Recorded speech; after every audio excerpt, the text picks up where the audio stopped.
Kurang dari 24 jam setelah penemuan jasad korban, pelaku ditangkap di tempat kerjanya yang berada di rest area kilometer 72 Tol Cipularang. Pelaku mengakui semua perbuatannya hingga tega membuang jasad korban ke Sungai Citarum, Kabupaten Karawang, Jawa Barat. Usai ditangkap, pelaku langsung dibawa ke Mapolres Karawang. Dari hasil pemeriksaan, polisi mengungkap dugaan sementara pelaku ingin menguasai harta korban. Sebelumnya, korban diketahui mendatangi rumah pelaku yang merupakan atasannya. Sebelum menguasai hartanya, korban sempat mengalami kekerasan seksual dan dianiaya hingga meninggal dunia. Mereka kontak, mereka chat-chatan, disepakati akhirnya bertemu di rumahnya tersangka yang ada, si pelaku yang ada di Purwakarta. Mereka bercerita, akhirnya selesai mereka bercerita, pelaku langsung saat itu dia khilaf, dia mengaku khilaf, dia mengaku langsung melakukan aksinya. Pelaku ini melakukan aksinya itu dikarenakan kebutuhan mendesak ekonomi keluarga. Baru sementara nih? Baru sementara sampai saat ini yang kami dapatkan informasi seperti itu.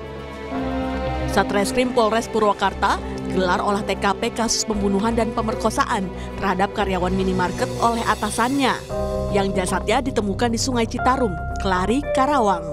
Sejumlah saksi juga diperiksa. Di rumah pelaku di Cibatu, Purwakarta, polisi menyita 6 barang bukti.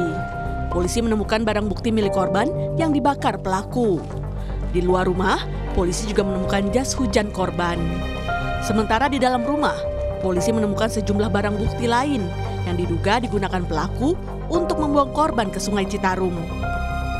Kami menemukan hasil olah TKP menemukan 6 barang bukti, di mana barang bukti tersebut merupakan barang bukti yang digunakan oleh terduga pelaku untuk melakukan perbuatannya, dan menemukan beberapa barang bukti milik korban, baik itu yang sudah dibakar untuk dihilangkan jejak oleh terduga pelaku, maupun barang bukti yang merupakan masih milik pelaku yang berada di sekitar TKP. Garis polisi telah terpasang di rumah pelaku di Purwakarta, Jawa Barat. Di lokasi ini, diduga pelaku tega menganiaya korban hingga meninggal dunia dan jasadnya dibuang ke aliran Sungai Citarum. Kepala desa setempat mengatakan polisi menangkap 2 warganya, salah satunya yang diduga turut membantu pelaku. Menurut cerita warga tadi katanya istrinya lagi nggak ada di rumah, lagi nginep. Warga kita yang dijemput oleh kepolisian, saya tanya kasusnya apa gitu, dan ternyata kasusnya seperti itu, diduga pembunuhan.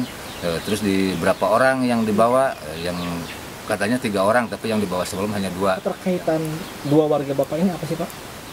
Kalau melihat dari media sosial, mereka itu minta bantuan untuk mengantar saudara Heri pergi keluar rumah. Gitu.